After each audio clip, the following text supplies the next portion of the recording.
Democrats utterly clueless on how to solve the crime wave they unleashed, so they just keep blaming the pandemic. In Chicago, there was yet another brazen smash-and-grab robbery caught on camera. Thieves ransacking a luxury car dealership in broad daylight, stealing millions of dollars of items. The owner of that showroom blasting the city's liberal leaders. This happened in broad daylight on Saturday, and they have people come and break into your store while there's customer shopping and there's children in there. I never realized that it has got to such a boiling point, and there's no one stepping out to say anything about it. And as New York City suffers through a massive spike in violence, outgoing Mayor Bill de Blasio perhaps making the most foolish statement of his time in office. 8 years I've been mayor. Index crime, major crimes in New York City down 11% over 8 years. And we did it bringing police and community closer together. Look around this city right now. This city is thriving. The bottom line is that there is, today in New York City, a much safer city than we were 8 years ago. There's no question about that. Bite me. Greg, what do you say? Double bite me? I think if you get double bit, you're more than immune from that idiot.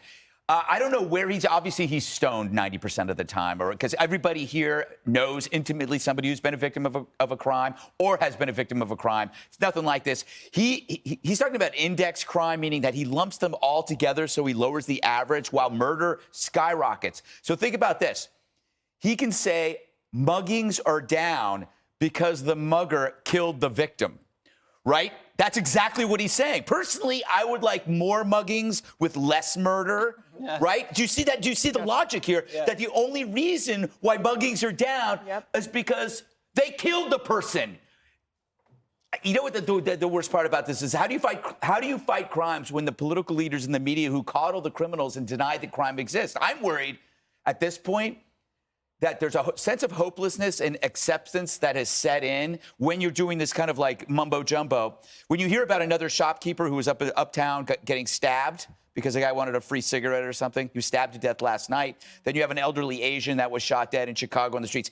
And you go, in your head, you go, but what can you do, right? What can you do? And then you go back and you look at your box scores or you look at your stocks. That's everybody in the media. Everybody in the media is now reporting this stuff as mundane and as acceptable, almost making us all guilty. We should be out on the streets. It's a shame that none of us protest because we got a good life, but this is worth protesting. Yeah. It's insane. We know people. I hear stories from friends every day now. Yeah. Somebody getting mugged, robbed, stabbed.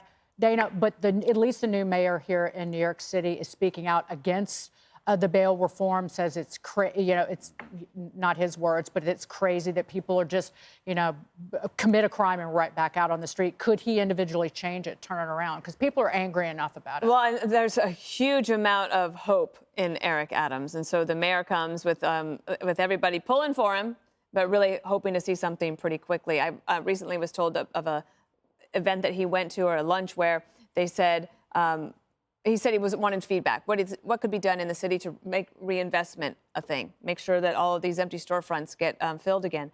And he said, "Now don't tell me about homeless and crime, because I got that. I got it. It's going to be changed. I'm on top of it. Let's now talk about the business community." That might be the right attitude to be helpful for him. But you know who else should help him? The Biden administration.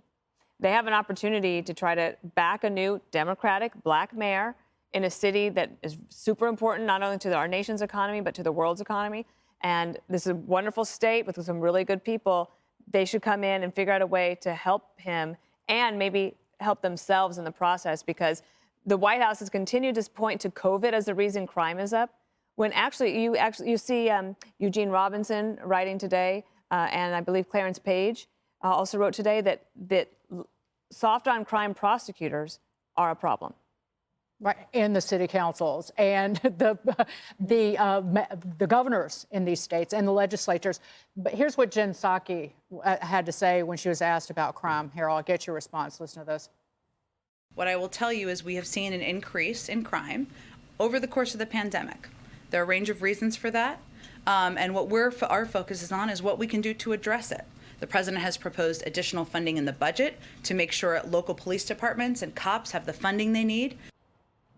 Well, instead of giving concrete answers and sending help for New York, she serves up a bowl of gruel that she fully expects the media to lap up. Well, I think when we talked about protesting, and I think the real protest we saw here in New York, voters elected Eric Adams. Eric Adams' position on crime, his position on community engagement, his position on putting police officers back in communities, perhaps even undercover, fully funding it, and now, to your point, Dagan, reforming bail reform. I think that's the message that the majority of Democrats I know, and I know a lot of them, that's where we are on this issue. And I would even argue that moderate Democrats and even some of my moderate Republican friends are right where he is. I think the president's probably going to have to speak more specifically and concretely about the ways in which the federal government will partner with cities, be it chiefs of police in Chicago, all across Texas, for that matter, all across the country. I saw the former mayor of Philadelphia, Michael Nutter, be very critical of the DA there in Philadelphia. There is no question that there are a number of DAs that are elected across the country who've adopted a coddling criminal, enabling crime kind of position. Now, I think it came from a good place. We still got to search and articulate what that good place is, but they've got to understand that what they thought they were achieving in a positive way is not working. It's creating more crime. It's creating more violence. It's creating more unsafe areas in cities all across the country. And the people who generally are hurt the most by this are people in the middle class and people who are not in the middle class beneath it. And when police officers don't show up when the cops are called, the communities that hurt the most are the ones we want to protect the most. So I hope they change this. And I hope the White House and others are partners with Eric Adams and others across the country who want to do these things. Yep, the liberal lunacy isn't going to disappear, though, Jesse. There's a billboard over on the West Side Highway about the problem is in the prisons. Free them all, it says. Free them all. So that's not disappearing. And I wonder if the fact that California emptied the jails for COVID had anything to do with the rise in smash and grabs in California. I think it has a little bit to do with that. We had the jewelry thief, ex-jewelry thief on Waters World over the weekend. He says he thinks a lot of these smash and grab crews are gang initiations. You know, they used to have someone beat you up in order to join the gang. Now you're just going to have to be a member of the heist in order to do it. He thinks it's not drug addicts. It's not low downscale people. Right. These people have nice footwear, all black, masks. They've obviously cased the joint. Cased the joint is lingo for thievery and when stuff like that. When you say all black, you mean they're dressed in all black? Yeah, they're dressed in all black, Harold. Are you sure that's what you meant? Of course. And they go in and they're highly organized because each one knows where the other one is going. And if you notice at the end, they all go into different directions. So that way you can't pinch more than one at the same time. Pinch is also a phrase they use in some of these movies that I've been watching, Greg. Yes. And so also, a lot of times they don't even use a gun during the heist, because if you get caught with a firearm, that's an additional 7 to 9 years or something like that. In the clink. In the clink. Yes. And they What's a clink? and they line up a lot of the buyers for all these luxury goods ahead of time. So usually you get like that shuffled out of your hands quickly on the black market or the internet. Why are you laughing? Black market is what? The illegal underground market? It's the illicit underground trade in stolen goods. Okay, Greg. thank you. Maybe take about 10% off of a Louis or something like that. Yes. But a lot of it has to do, too, with to fund the police. The first thing they cut were these informants or these undercover units. So stoolies. Yes. Or rats. And so the police departments have no idea any of this stuff is coming. They don't have the ear to the streets. Yeah, like you do. Like they used to. Gotta go. What an education.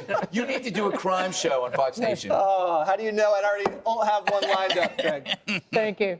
Speaking of insanity, COVID insanity not going away as Democrats impose new ridiculous mandates. Hey, Sean Hannity here. Hey, click here to subscribe to Fox News YouTube page and catch our hottest interviews and most compelling analysis. You will not get it anywhere else.